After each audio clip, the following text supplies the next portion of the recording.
Okay, good morning, all of you back home in India, and good afternoon, Singapore. Thank you so much for joining us this Sunday afternoon, Sunday morning, so cruel, but then thank you so much that you have really made one step towards, gaining some knowledge in the space of entrepreneurship. So first things first, housekeeping. All the audience will be on mute and your videos turned off until later during the question and answer sessions. If you raise your hands, Hemanand here will let you unmute you and turn your video on so that you can ask questions. But until then, housekeeping, mute for the audience. And you can start asking your questions in chat even while the speakers are speaking. If you feel that you are very shy to come, turn on your video and ask, you can put it in the chat and let the questions be more specific for today's speakers and today's sessions. If you have really, so much pressing questions, other than what is being discussed today, you can write to avantgardeinitiatives@gmail.com. It's a complicated Gmail ID, so you can take a screenshot of this or take a photo. And yeah, I am Viveka from Avantgarde Initiatives. I'm the founder. So you can see people with AGI tag on it. We're all a part of Avantgarde and I'm the founder. Thank you for joining us today. A little show off about Avantgarde Initiatives. It's a one-stop platform for anyone. When I say anyone, any student from Premier Institute across the globe or from a rural part of anywhere in the world, we make sure that all of them get equal and sustainable opportunities towards empowerment through education. So that's the aim, mission, vision, and everything of Avantgarde Initiatives. Everyone here works for free. It's all pro bono, so it's not for profit. So yeah, so that we're trying to do some good stuff there in terms of career guidance and research mentorship. So many things. I encourage you, for the want of time, to go look into our website. We are across the globe and trying to cover different age groups, right? And we have so many suite of programs. I'm not going to into them. Please do visit our website. Again, take a photograph. I don't know, I always keep complicated names. Take a photograph or screenshot of this page, go visit later.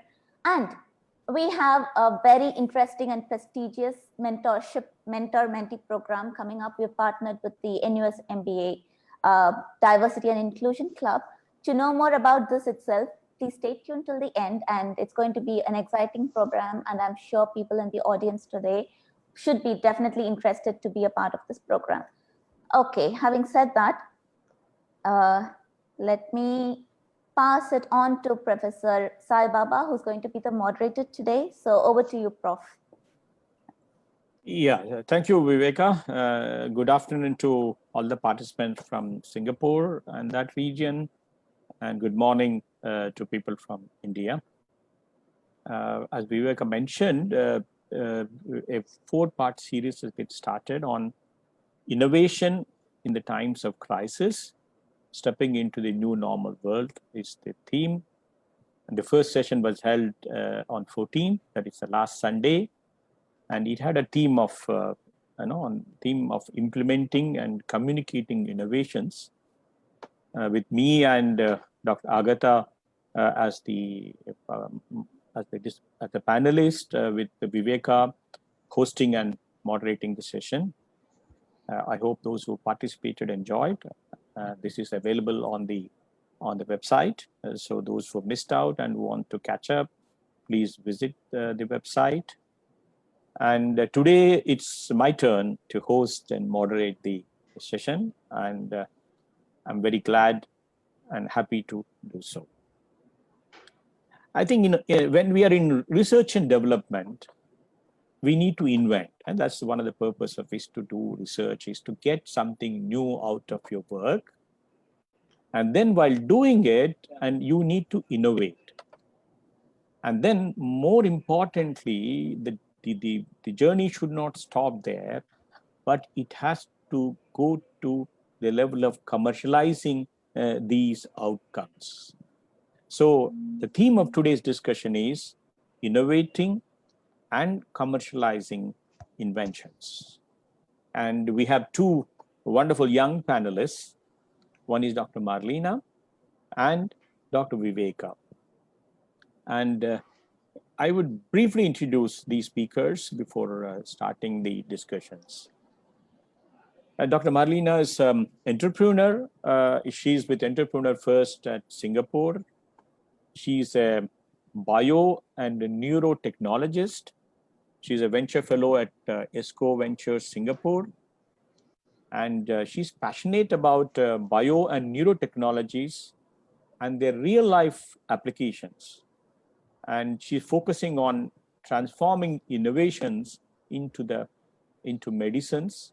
And she's scouting for technologies that are available at various universities.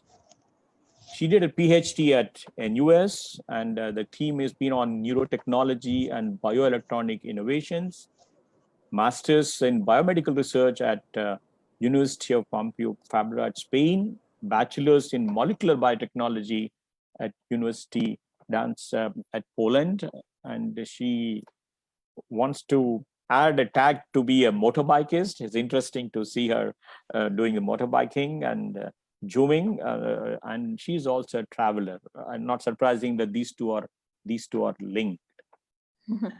And the next speaker is Dr. Viveka. She's the founder of this, and I think she's the initiator of the series. She's currently a postdoc at NSU, and she's concentrating on wireless bioelectronics lab, and she's working there and developing wireless sensing. She wants to become wise from her research, wireless sensing medical implants for futuristic patient-centered healthcare. I think this is something which is very important. And she thrives to holistically focus on the R&D, clinical and regulatory pathways, and commercialization. And she believes in women empowerment through education. Her leadership is reflected in activities she's doing it. In addition to the research, she's very good at networking and negotiating. And she's a fitness and travel freak and an intense leader. She had a very outstanding education, BTech from Tamil Nadu Agricultural University, where she topped, and did her master's at Shastra University on medical nanotechnology, and PhD at NSU on material science and engineering. And she's been going from researcher to entrepreneur to tech lead, and played various roles at the university. And she wants to call herself as a technopreneur. I think this is a word which probably appropriate. Well, with this brief introduction about the speakers, I want to set the ball rolling. And now I invite Dr. Marlena, and now hand over to you to give your presentation or your points for discussion. Hi, everyone. So my name is Marlena I'm currently living in Singapore. And I came originally from Poland. I've done my bachelor in biotechnology, but I was always very, very curious, not only about how can you commercialize biology, but also how the lab and different labs looks all over the world. So I've studied a little bit in London, then I went to Barcelona to do my biomedical research master's. And when I got the opportunity to come to Singapore for internship with A-Star, I was really, really happy to not only explore biology more, but also explore this region. And yeah, so basically I fall in love with this place, and it's already 7 years since I'm in Singapore. I really enjoy being a scientist here, and there is plenty of opportunities to commercialize your technology here. So if you ever have a chance to come here and see by yourself, I can highly, highly recommend this place. Okay. Do you want to share your deck? I think I already got introduced enough. Yeah. I think a slide with my background. So where did I study? Yeah, I think Marlena, I think what we want to do is that you can give your initial introductory remarks on the topic, and then we will go to discussions. So we would do the following way. You would give it, and then Dr. Viveka would do it. And then we will have some questions, and then the questions from the audience. This is how we plan to do it. Okay. So you want me to introduce the topic? Yeah, I think your thoughts on the topic. The theme of today's topic is on innovation, and this is what the discussion is on the implementing and communicating. Sorry, that's not that thing. We were only today's session is on innovating and commercializing innovations. This is the theme of the discussion. So you can give your initial thoughts on this topic, and then I will ask Viveka to add. Then we'll go to the question answer session. Okay. Okay, so I can say that being a scientist, I was really enjoying studying and going very deep into some biological problem. But there was always something in me that pushed me a little bit forward and pushed me to ask myself question, why do we study this? And for me, it was very clear that we study this to translate it further, to create some kind of value. So after my academic career in strict neuroscience, I decided to pursue a PhD in biomedical research, in biomedical engineering, because I thought that this engineering component would allow me to make the science happen and to build something and bring it outside of the lab and build like an applicational devices that could be used in hospitals, could be used in a real life problems. So I think it's very important to think about the goal. Why do you want to be an entrepreneur or tech entrepreneur, and think about path. How can you go there?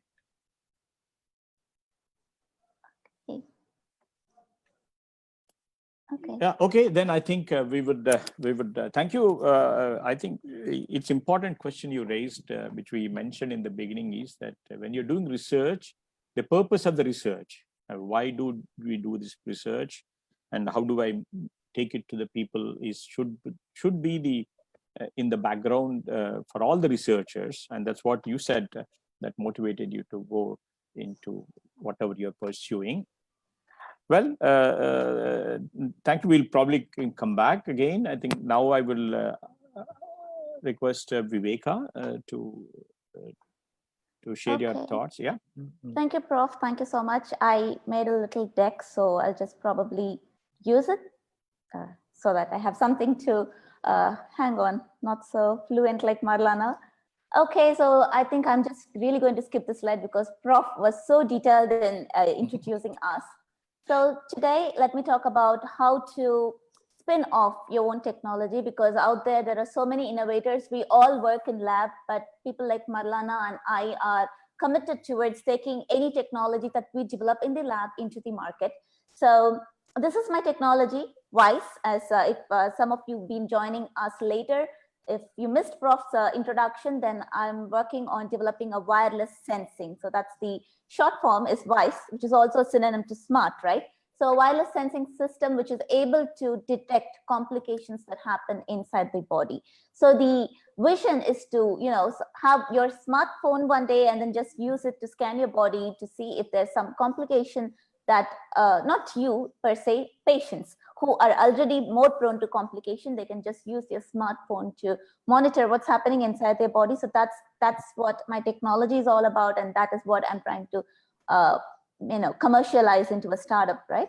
But today, for people out there, because most of you who are joining are students, so I would just give you very, very quick insights into how to bring this technology from the lab into the market. Like if you are the innovator, I'm assuming that each and every one of you there are like Marlena and I, who are also innovators who want to spin your technology off. But Marlena and I are like one step ahead of you in a way that we know how to do it, right? So we just want to share it with you. So we need to identify a need first. Let's take an example of my own technology itself, right? So what's the need? The need is that many people, they suffer due to post-operative complications. So I'm trying to solve this problem. So that's the need.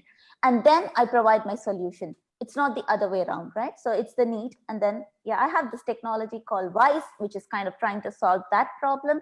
So you need to identify the product and market fit, or I would say the need and solution fit, right?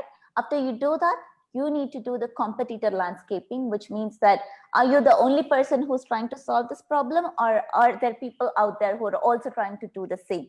And mostly 99.9%, definitely you are not this one person, right, who's trying to do that. But then you might be different from the others because of your own unique features in the technology. So you need to identify what is unique about your technology, which is not there in your competitors. So that is identifying the competitor landscaping. And then, yeah, you need to identify your market. I can say I'm going to use this to solve post-operative complications globally, but it's not realistic. So in my case itself, I'm looking into the gastrointestinal market. So similarly, you need to identify which market exactly you want to reach first, right? So that's market identification, and then you validate your market. Okay, I can say, oh, I'm going to use this for gastrointestinal surgery, but yeah, I can say that, but does the market really need me, right? So you need to talk to people around you, different stakeholders, to make sure that the market really needs you. And once you have validated your market, then you need to keep innovating, keep innovating. It's not the end. You can't say, oh, I have this wonderful technology, end of the story. It doesn't work that way. So we need to keep innovating. So that's the thing. And the last, but the most important one, is to have a very good team. For audience out there, people, through my previous webinars, people ask me if I need to pinpoint 2 important things of becoming an entrepreneur, what I would suggest. So these are the highlighted points. One is you should have a very good technology. Ideas are cheap, but not technology. So technology and a very good team. So for example, for myself, this is the technology, right? I have a wireless sensing platform to monitor post-operative complication, and that is a patented and a very promising technology. And we have a very comprehensive team. I would not discuss about any other points further, but these 2 are to be discussed. So we have myself for that technology itself, who's the CEO and trying to take the technology forward. And on my board, we have an AI expert who's also overseeing the business development part. And we also, because it's a medical device company, we also have on board a medical doctor, Dr. Amit, right? So it's your team has to be very diverse and complementary. So these are the take home. If you ask me what you should take home out of the discussion today, it would be to make sure that you have a very promising technology and an even more promising team. So that is it for the opening of the talk itself. Over to Prof. Sai Baba now. Yeah. Yeah, thank you, Viveka. I think you said its importance is to take it to the people and the users. So you need to have an idea. It's important to have a novel idea. It's important that, have one idea, but important novel idea. But then that's not sufficient. And then you need to have a technology which would be utilizing this idea to convert into a device. Then once the device is made, you need to ensure that there are people who need these devices. I think it's most of the research that happens in the world over. This is where we end up not being successful, in the sense that I'm very happy that I've developed a device, but it doesn't go into use. And that's what Viveka is striving for. And she wants to be wise. I'm sure that she would be, and then take some of these things. It's important. But of course, I'll add one more thing for your consideration discussion, is that it should be very economical too. I think, we need to ensure that, see, there are always devices, there are always help to people who can afford. But I think healthcare has to spread to large people who may not be able to afford.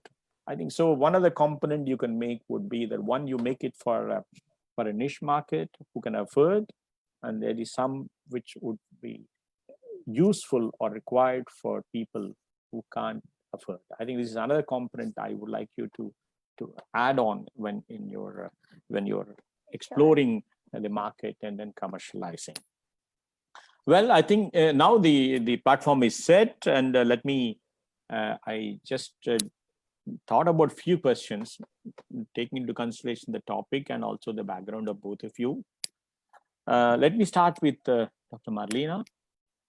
Now, my question to you is that what are the challenges being faced by the innovators generally, and in the times of health crisis like what the world is going through? So can you share your thoughts on this? Right. So Prof already mentioned that I joined Entrepreneur First, which is this incubator accelerator based in Singapore that allows you to bring your idea forward and to develop the technology from scratch. So this is something very interesting, but yes, you need to be aware of all the challenges that are waiting for us in this very, very strange world of coronavirus, restricted travel, a quarantine. So it's going to be definitely a little bit more difficult. But having said that, there is also the saying, don't waste a good crisis. And I personally choose to see opportunities in challenges. And I think there will be a lot of great spaces that are going to open up thanks to the crisis. Like all the companies are pushing digitalization. So in my background, which is health tech, right now it's going to be a little bit easier to push telemedicine, health tech in general, all these solutions that might be difficult due to regulations. I think people will be more open to introduce solutions like that. But going back to the crisis thing, we have to know that it's gonna be very difficult to build relationships. Even now we speak to you through the webinar, through the Zoom, which is great. However, I think it's always better to meet face to face. If you talk to investors, if you try to engage, look for your team, nothing good was achieved in isolation. So it's always better to meet people in person, go for coffees, go for meetings, conferences, things like this. So for me, this is number one challenge. How can we build relationship through this Zoom world? But hopefully the restriction will be eased soon, and we can go back to our normal life. Viveka, do you have thoughts on that? Yeah, sure. Yeah, you're so right. It's very difficult. Even when I'm trying to make my team, set my team, co-founder team, it was very difficult to, understand a person just over Zoom call, right? We can tell that we are very good in, identifying people, analyzing them, but it's not like definitely meeting people over a cup of coffee. But still, it doesn't mean that things stop, right? So things happen, we evolve. Like last year, there was no this kind of facility where we could host a webinar through Zoom. So I think that through innovation, the world is evolving through the pandemic itself. So things don't halt, it's happening. Yeah, and I'm glad it's happening. Yeah, without a halt. Yeah. Yeah, I think Dr. Marlena, you made a good point. I think one of the difficult thing is to generate that vibe among the team. I think it's something you need to come together, and it's where the meeting would become an important component. That's a challenge which you addressed it. Actually, I just want to give an example and say, with all the social media that is coming into picture, people getting connected with their schoolmates who they have not met for 40 years, or their college mates and whatever, the street mates. But then after you do that, you have the urge to meet them in person. I think this is where you would see that more and more in-person meetings are happening. But then this is a question of transition, I think. No, you're used to something, or a cup of coffee, meet persons and talk. And the way I envisage is that if I were to travel to Singapore, it's a big job. We would have been big planning, funding, and things like that. But today we are able to get connected. So the way ahead would be that make use of these platforms to start those initiation interactions, and then sort of crystallize some of the thoughts, and then move over when the world gets back to a different normal. I will not say go back to the normal, a different normal. I think it's be there. So because commercializing is to taking it to the people. That's what you and Viveka have been talking about it. So I think this is the challenge. Yes, I think this is the challenge. But you said very nicely, do not waste an opportunity when you are having a crisis. I think you have two options. You have a crisis and you worry about it, or make use of the crisis to find solutions. And that's something which you nicely said. Okay, then I have the next question to Viveka. Can you trace the journey of your travel from being a researcher to taking them to commercializing, especially those young people who are participating, young students, and it will be a good thing to know about your journey. So how the times have been? Obviously, the question which I'll ask you is how the journey has been, but now how the journey has been during this health pandemic, like what we're going through. I think I am always thinking you need to approach the things as it was and now as we are today, and how that has been. Sure. Okay, thank you, Prof. Yeah, I think that was a very good question for audience out there who are also students trying to do what Marlena and I are doing, right? So for me as an entrepreneur or an aspiring entrepreneur, I always wanted to be an entrepreneur, even before the jargons were invented from my childhood. That's probably because of my upbringing. My parents are doctors, so I came up from an environment where we could afford to take our own leave. We were our own bosses. That was the initial trigger. But today, that's not the trigger. That's not the only trigger, taking your own vacation, right? The thing is, for me, the need to become an entrepreneur is to see the product physically. I can touch and feel it, and I can be happy that people out there are using it. Publishing papers as a researcher in a very high impact factor journal are great. I mean, I'm still a researcher and I do that too parallelly, right? But papers are one thing, but to productize the technology, make a product out of it and see in your lifetime people using it is a great feel. So having said that, I always had that feel in my mind. So I was always looking for opportunities which could be a lean launch for me, pad for me to take things forward. So I don't know, I mean, I did my undergrad in agricultural university and my master's. I was always looking for the opportunity. And when I came to NUS to do my PhD, then the opportunity just presented itself, like entrepreneurship related stuff are like all over Singapore. So, but I for audience out there who are from India, from urban and rural parts of India who might not have this opportunity, I don't want them to be discouraged, telling that, okay, I can't go to NUS, then which means I cannot spin off my technology. No. So that's why Avant-Garde Initiatives is trying to make that platform for you to connect you with right people. So if you have that in your mind, just look for people who can connect you to other people. It's basically networking and constantly looking for an opportunity, like Entrepreneur First, where Marlena is from, or myself. I am also going through a similar program, but which is in NUS. It's called GRIP, Graduate Research Innovation Program. So you need to be connected to such programs in the university scale, or like Entrepreneur First, for a student like you or a researcher like you to take things forward. So these days, it's not like if you have a rich father and if you have so much money, you can start a startup. It's not like that. These days, there are people to support. We just need to leverage on the support system which is out there. That is it. Yeah. Yes, Viveka is telling us, let us look for opportunity and it would arise at some place. I think so. If you don't stop looking for opportunity, is what is the suggestion is coming from Viveka.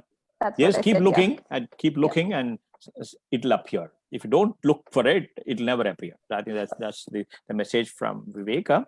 And Marlena, I just want to ask you, can you just tell us what you need to pursue or being an innovator? I mean, what are the things you think? Do you think everybody can become an innovator, or do you want to tell us something to cultivate to become an innovator? And of course, the adding question is, how do you prepare yourself to take up the challenges of role of being an innovator? So I think everybody can be an innovator, and even though I have a strong academic background, I see a lot of people around me that are joining the program that I'm joining, which is Entrepreneur First, that have totally different backgrounds, come from totally different stories. And if only you have this entrepreneurial mindset, this drive in you that makes you curious, makes you want to solve some issues. And if you feel motivated that this is what you want to do, and you're willing to take risks, you're willing to suffer the hardships, because it's going to be hard, it's going to be difficult. But if you're willing to do this, you can. So one way to become an innovator is definitely developing expertise, right? So I studied neurotechnology, and therefore I can spot some spaces where there is a need for innovation. Therefore, I can think of a solution, right? But other things you can do is to observe social interactions, like where is the pain point? If there is a journey that if there's something that you could still improve within that, right? You can also monitor future trends, see what is going to happen, not in next year, in 2 years, but where is the whole trend going? How is the healthcare going to look like in 10, 20 years? You can ask yourself these questions. How is hospital going to look like in 10, 20 years? And maybe you can come up with some really great ideas. Another thing is the mindset you have to be in, which is don't be afraid to take risks. Don't be afraid to fail. I think not being afraid and being prepared that it's inevitable to fail at some point, and to know that sometimes it's good to fail. Sometimes it's good to know that, okay, this idea didn't work, but what about this idea, right? What if I do this instead of just pushing your old idea forward? So there's always an opportunity in whatever you're doing, and if only you're aware and flexible in your thinking, you can definitely persevere and develop something great. Yeah, so don't be afraid to fail. That's what she's telling. But I think you should not be afraid to fail, but it's very important to learn from the failures. I think, many times our bringing up is such that we wanted to hush away the failures. We don't want to talk about it. I think this is where I think we need to really introspect what went wrong. And then failing is not learning. Failing would become a learning process. I think it requires a lot of maturity to accept failures, and then I'm sure that this will come with learning and with doing things. Yeah, Viveka, you want to call yourself as a technopreneur. I don't know whether this is a new word which you wanted to add. I will call it a techno entrepreneur. Before I answer what I want to ask is that, how do young students adopt themselves of becoming techno entrepreneurs or technopreneurs? It is something which you can share. Before that, I think both of you, maybe the next question I'll ask you about is a little bit on innovation. What does it mean of being innovator? I want you to answer maybe next, but first Viveka would answer this question of what is your advice to young students to adopt themselves to become a technopreneur? Yeah, sure. Thanks, Prof. Technopreneur, there's this jargon which exists these days just to kind of promote technology-related entrepreneurship. I mean, we can be a social entrepreneur. I think through avant-garde initiatives, that's the kind of direction that I want to go. But then I want more to be a technopreneur because as a researcher, day in, day out, we develop some technology in the lab, and it's good to commercialize that technology. So that's why, I like being called myself technopreneur. And for students out there, I think most of the students, even during undergrad students, even during their final year projects, they really come up with very cool ideas and solutions, hands-on, make things work.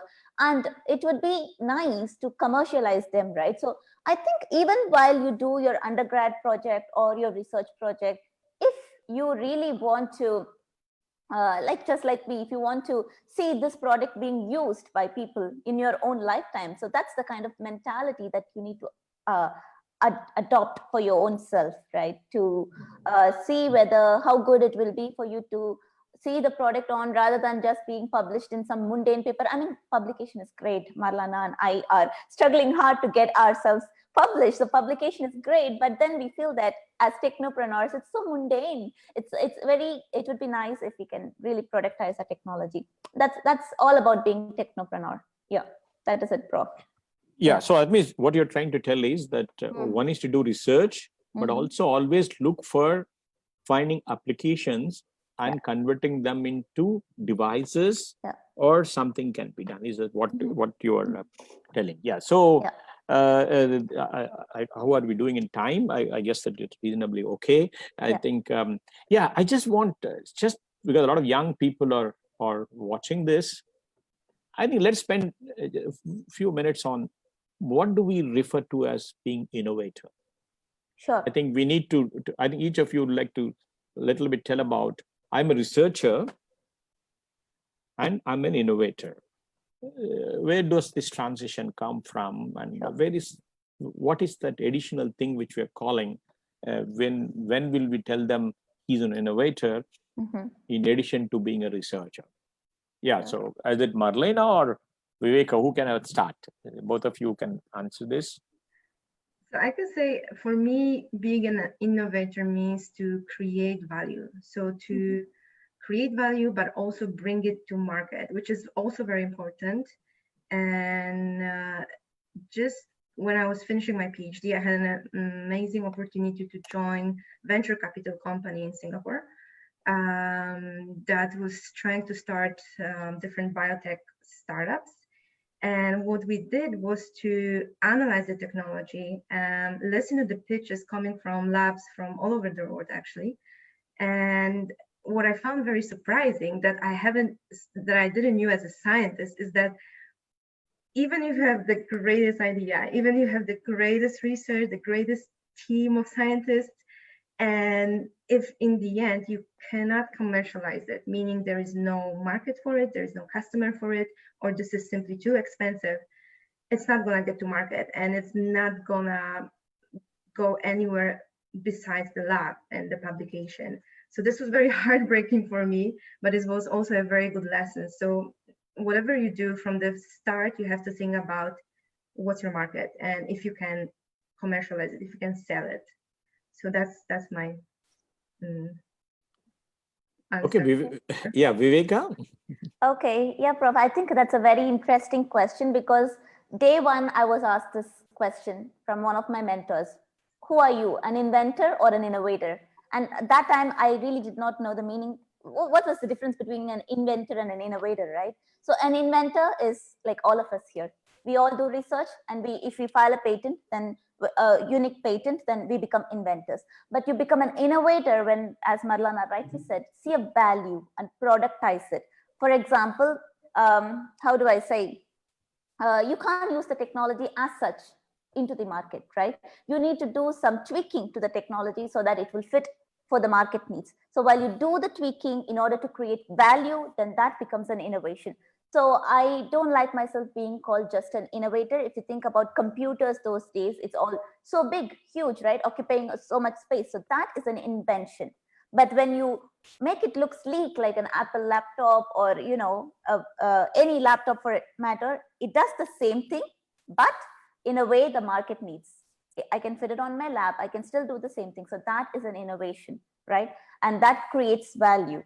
So yeah, so that is being an innovator. I don't like myself being called an inventor.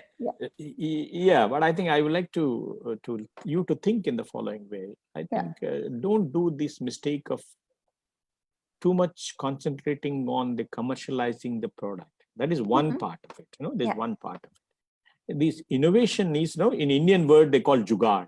Sometimes you do something. Innovation is you have the dots. And sometimes you can connect it. And that's what is happening in the time of COVID now. People are coming out with newer ideas or utilizing known ideas for a different purpose. I'm doing this and suddenly I realize that I need a ventilator. Can I do it? So innovation is keeping your mind open for the possibilities.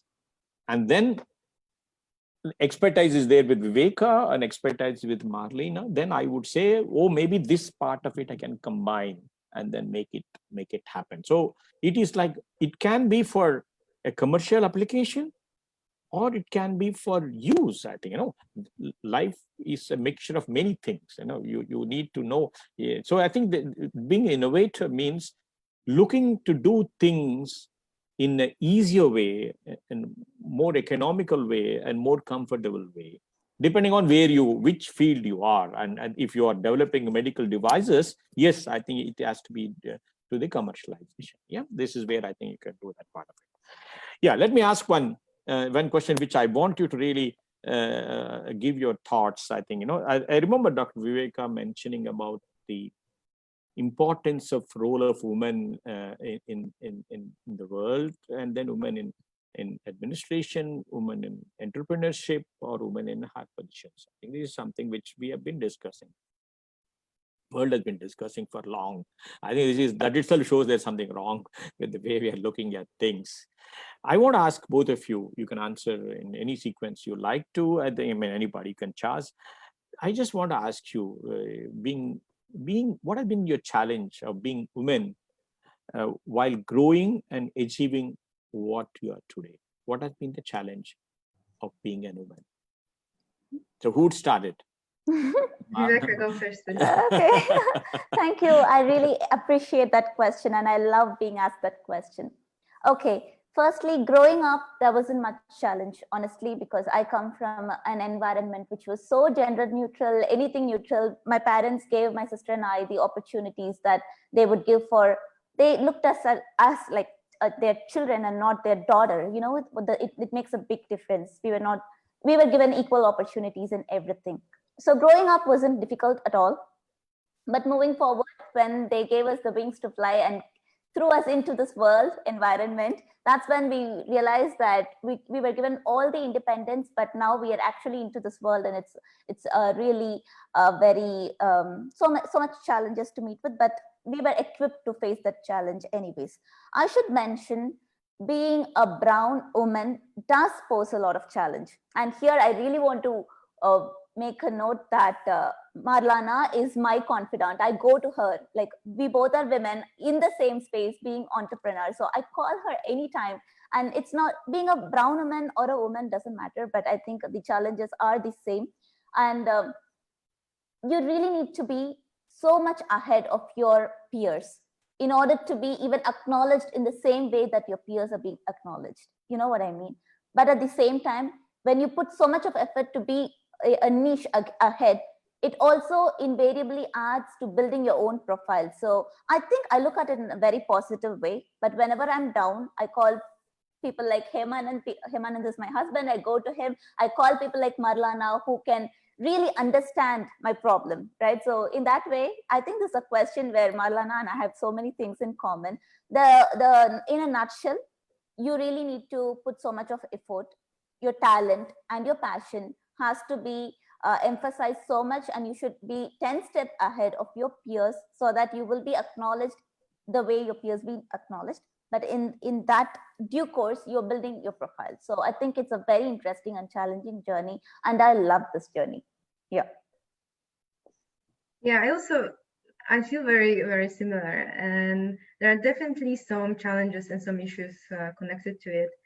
But there's also a lot of support, and I think it's very important to stress to girls, women, to help each other out, to be with each other, not against each other, and to be in this healthy competition state rather than a rivalry. So I really, really enjoy having friends like Viveka within academia and many others to help me and to ease any frictions that we might have, any challenges, any problems. And yeah, and having said that, personally, I haven't experienced too many issues connected with that.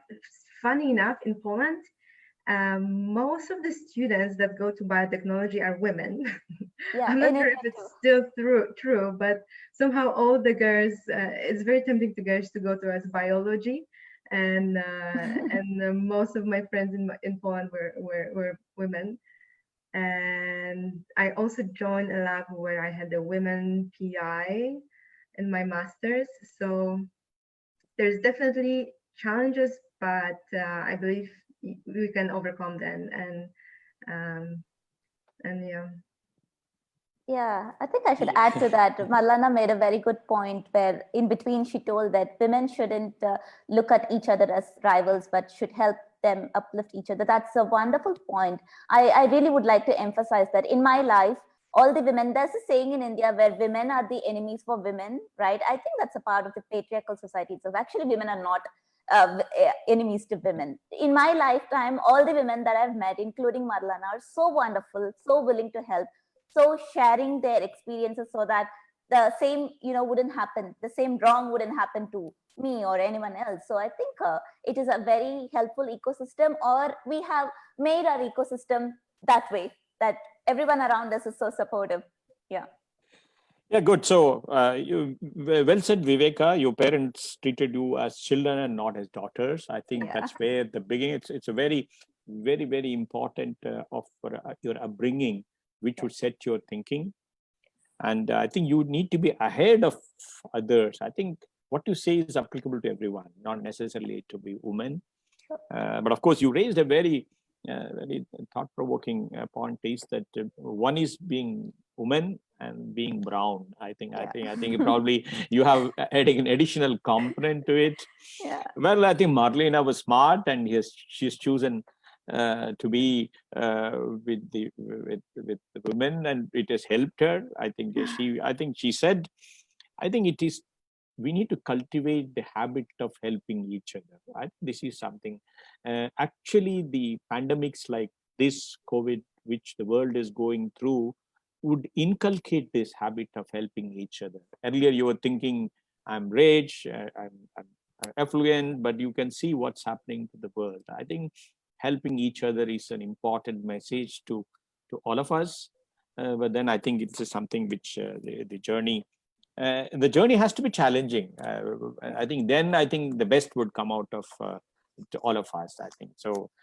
Yeah. So let's see whether we have some. Now we'll open the forum for the audience to ask questions. And Hemanand, would you have some question there, or should I? I have received something on the message. Should I start that? Yes, Prof. There's been no question from the audience till now. Okay. Maybe you can go ahead. Yeah, is Aradhana is there on the audience? Aradhana from the Sri Shastra College, Engineering College, is she there? Hemanand, if you can locate Aradhana. Yeah, I think she's not there, Prof. Yeah. She's not there. Okay, that's fine. So, Viveka, this is to you. This is from Aradhana.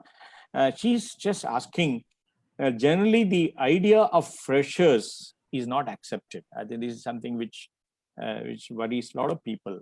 So how can a beginner proceed with his or her invention? I think, I think you put the question in a different way. How does the ideas of young people can be taken forward? I think this is something, this is what she's asking.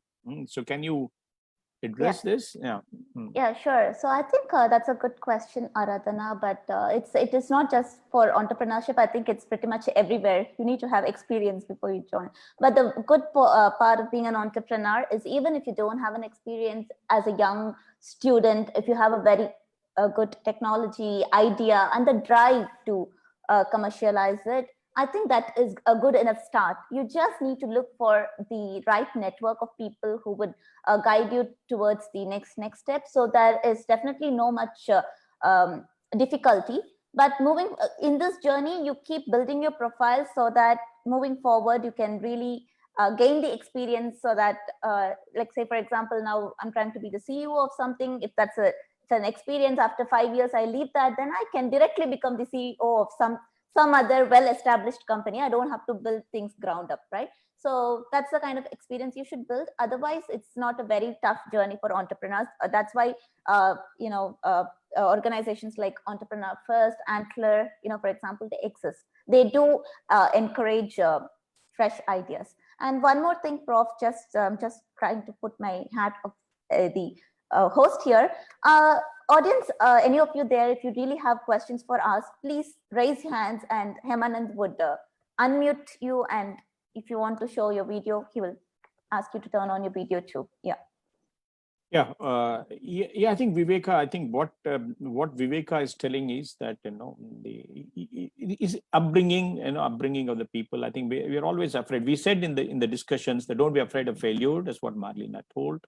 And I think you need to have a mentor, identify a mentor, the mentor who would make you to be comfortable in these matters. I think, you may get an idea. It is possible that, these ideas to be, you need to learn to defend your idea. I think we have this tendency, when I get an idea, and if the idea is not, you are not sure that your peers will take it, you tend to withdraw. This is one of the difficulties many of the young people have. I think we need to come out of this. We need to first have an idea, but defend the idea, to tell the people that, this is what is my idea. Can I do it? There are two ways to putting it. I want to do it, or can I do it? And there's a lot of difference would be there. I think, you need to, when you wanted to bring your idea, get noticed, then I think you need to say, this is my idea. Maybe you also have to be conscious that whether this is the only idea, you have the idea, or already somebody else has got this idea. So I think this is where I think your worry is that how the freshers, it doesn't matter whether you are young, if you cultivate this habit of putting forward your opinion or your queries, irrespective of what return you get, you're acknowledged or what, doesn't matter. You tell that this is what I want. I think Marlena told, and I think you can fail. I think you can fail. We said, please learn from failures, and that's what I think Aradhana should do it. Do not worry whether your idea is appreciated or not. Keep working on that idea to convince people, is that what to say. I have another question to Marlena. I think this is from Bijis from Fatima Arts College. I think, he's asking, how does a student get access to network to build innovations? I think because we've been telling that, build your network and things. So he's asking, how do you build this? How do you get access to these networks and also building it, is what the question. So yeah, both of you can answer. This is a question to Marlena, but I think after Marlena, Viveka also can add. So I would answer, be curious and go to events, and you would be surprised how many people are very willing to meet other people. And even if somebody's keynote speaker at some conference or event, they're usually very friendly. And if you just, after his talk or her talk, come over to them and just chat about anything, just introduce yourself and talk about how amazing was his or her speech, right? Make yourself visible.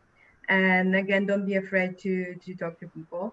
I think it's not that difficult. You can seek out events. Smaller events will allow you to be more, to interact with the people easier. And also, if you go to events that are interesting to you, most likely you would meet people that are very similar minded. So it will be way easier than you think to chat with them. Yeah. There are some questions from the audience. Can I ask a question here? Yeah, please. So my question is that for an average IP to patent and process, it takes around like 4 years to 7 years in India. How does one innovate when an invention is made? How does one innovate in that gap? Because for the IP to process, it takes a long time and it's very frustrating. How do you actually see to where you can innovate? Okay. Marlena, do you want to answer or should I go? Go ahead. Okay. So Akash, I think in India, it's a very, don't tell me that in India, it's a very strenuous process. Across the globe, IP is a strenuous process, very expensive process, and you should keep doing it year after year. But having said that, India, Singapore, or elsewhere in the world, once you have the technology ready, you need to file a technology development thing, or an invention disclosure, or a technology disclosure. I think every university, I know you're from SRM has your own wing to do this too. I've been there, I've visited, so I know that. So once you've done that, that is good enough, and you can start talking about your technology. And as and well you build your technology, you should again and again keep filing. Please, it is not that 7 years you file and then it's done. No, it's not like that. Every year you need to work on this. So it's a never ending process. Yeah, that is it. Let me keep my answers short because I see there are a lot of questions coming. Yeah. Who is next? Hemanand? Okay, the next question is by Ms. Ghazala Mazood. Okay. Okay, the question is, if you start a new startup, how to win customers as you don't have success stories at hand and people ask for previous projects? Did you get the question? Yeah, I think, yeah. So who's going to take Marlena? I think you can there's different tools to prove that your idea works, even though you don't have previous success stories yourself. So first of all, you can have a very strong team that already had developed some successful startups or ideas. And another thing is to test your idea, to have a proper interviews with customers, and you can basically show that you interviewed that many people, let's say 1,000 people, and you have, this is, if you put it into numbers, like 70% of people said this, and then there is that much of a need for this project. So I think numbers could help you out with this. Yeah, I think what I want to add is that people don't ask for whether somebody has done before. I think what probably you need to spend on is that how novel your device or it will be there. I think your concentration should be to tell about how what you're coming out is novel, or how it can do better, or how it can be doing. I think you can concentrate on that rather than to say if somebody's already done it, then I think it'll be more difficult for you to enter. If something is already market penetration is what they call it, it'll be difficult. You need to concentrate on highlighting the the plus points of the device you are coming out with. I think that's where you should concentrate on. Then I think you would see success with it. Yeah, Hemanand, is there anybody else, or is it time to wind up, or I see some, is there anybody else? There's one more question from E. Rajalakshmi. Okay. The question is in two parts, and it is aimed to you, Professor. Okay. Okay, the question is, were entrepreneurs born or made?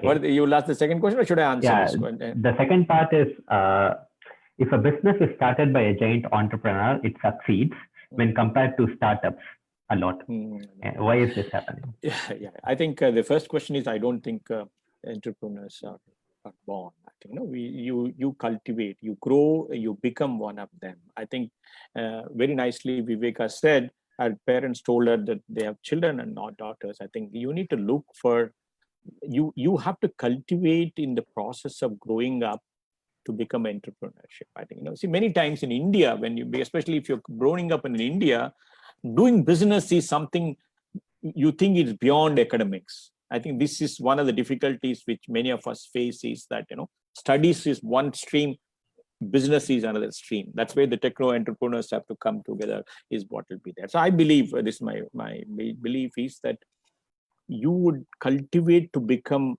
what you want to become if you can pursue your journey with passion. Now, the second question which you asked is that if you are coming from a rich business house, you have the possibility, you have the money, you have all the facilities, but the ideas are important, right? You need to have an idea. You can see the success of Oyo rooms. You can see this is Oyo rooms which are started from a young fellow, and somebody will acquire it. Take WhatsApp, somebody started and it's been acquired by Facebook. So what I would say is that it can be can be advantageous if you have the resources. So that's why I think when the Geo success is because Geo has resources and they're trying to put it. But there are equal number of cases or more number of cases where people have the novel idea which they pursued. I know you heard about Red Bus. It's a very interesting story about Red Bus in India. I think, I read about the story. The people, what he used, Red Bus is a platform where you can book tickets on bus. And it started by two entrepreneurs, got an idea, they went into. So I think I would say, while it's an advantage to have resources, but not necessary that is sufficient condition. I think you need to have an idea. In fact, to me, idea itself is resources. Having a novel idea, coming out with a novel idea is your resource. And somebody will find, there are a lot of people with enough money, resources, they're looking for ideas. So I would say the success doesn't necessarily depend on the resources. It depends on the novelty of the ideas, what you're coming to it, and how firm up you have done with your idea. In fact, in some of the discussions, my daughter says, idea is important, but not sufficient. I think Vivek also said, idea, technology. Can I transform my idea into a device? Can you find the technology? I think if you just concentrate only on idea, a lot of ideas will come. But then I think you need to combine about taking this idea into a device or a process. That's where do you have technology? That is where I think you would say. So for Rajlakshmi, I would say resources are not, it's an advantage, but not, in fact, I would say sometimes it can be disadvantage also, because you tend to think you have everything. So you tend to get plateaued in your thought process because you have all the resources and you don't have to look for need for innovating it. So I think this is what would be my answer. Yeah. Okay. So how are you doing time wise? We reached we have reached. Yeah. So, okay, good. I think I'll just briefly, are we ending now? Just maybe I'll just say you all agree that we had a very good discussion.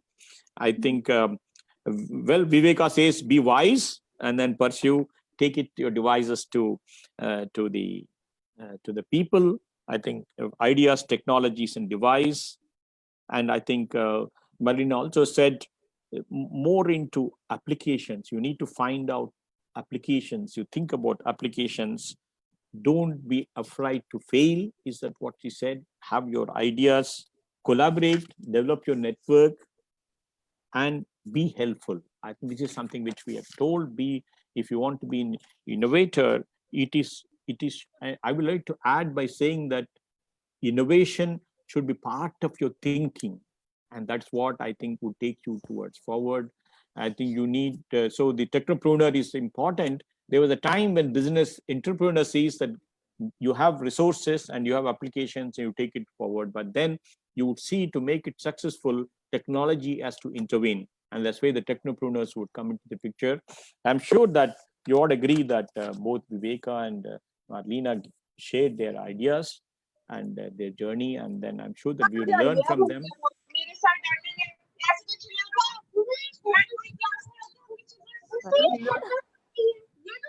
Can you put yourself on mute, audience? Audience, put yourself on mute. Hemanand, can you put the audience on mute? Whoever.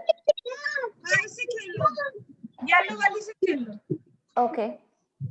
Yeah. Okay, never mind. Let's continue. Yeah, I think this is what I want to say. I want to thank these two young speakers, I think, for sharing their experience. I am sure that you all benefited in the process. And then now I hand over to Viveka to wind up, and then put the platform for the next meeting. Yeah, create the platform. Yeah. Yes, Vivek. Yeah. Thank you, Prof. Thank you, audience, for staying with us till the end. And good that you stayed till the end, because we also have exciting things to come towards the end. Thank you so much. It was a pleasure for me to chat with Marlena. We'll be doing that tomorrow anyways over coffee, but then this is a very new setup for both of us. So yeah, it was great to discuss with Prof. Sai Baba about our things forward. But next week up, we have two very interesting speakers, Mr. Shivam and Hemanand. Both of them who are really big experts in the field of data. And data, even if your background is from biotechnology, doesn't matter. Moving forward, data is the way to go through any kind of pandemic or crisis. Doesn't matter which startup, which background, medtech, social entrepreneurship, doesn't matter. Data is very important. So please do join us next Sunday, 11 a.m. India time and 1:30 p.m. Singapore time. So we're really looking forward to have you guys next week. You can mail me for more information. And for people who really stayed patiently enduring our talk towards the end, you have a gift. Yeah. So we have come up with this very interesting program, Uplift Mentorship, in association with NUS MBA Diversity and Inclusion Club. So Avant-Garde Initiatives is partnering with them for this 3-month program, which is absolutely free. And the mentors are really big people, NUS MBA alumni, and also current students. They are going to be your mentors. And the mentees are you people, whoever wants to come out of your cocoon and come out of your comfort zone and want to make that one step towards progress. This is a free program, but since it's free, it's very competitive as well. We're going to be very choosy. This is our first pilot program. We're going to be very choosy. Each mentee will be paired to mentor. The aim is to bring more people like Marlena and I, and people like our speakers. It's to develop more such people. That's the aim of the program. So if you want to know more about the program, please do write to us at this email ID, very complicated email ID that I always have. You can take a screenshot or photograph. Yeah, avantgardeinitiatives@gmail.com. And if you request us, I'm going to send you the form to fill with the questionnaire involved. So that is the thing. Otherwise, also, please do visit us at www.avantgarde-initiatives.com. That is it. Maybe Marlena might be having some few words. Marlena? Yeah, thank you so much for this session today. I had a lot of fun, and thank you, Viveka, for creating these opportunities and events. I think it's really, really amazing and speaks to this network creating and support creating. So thanks a lot. It's a pleasure. Thanks, Marlena. Okay, thank you all. I think thank you for the speakers. Thank you for the participants. And let's see next week, meet again. Thank you. So people can sign off.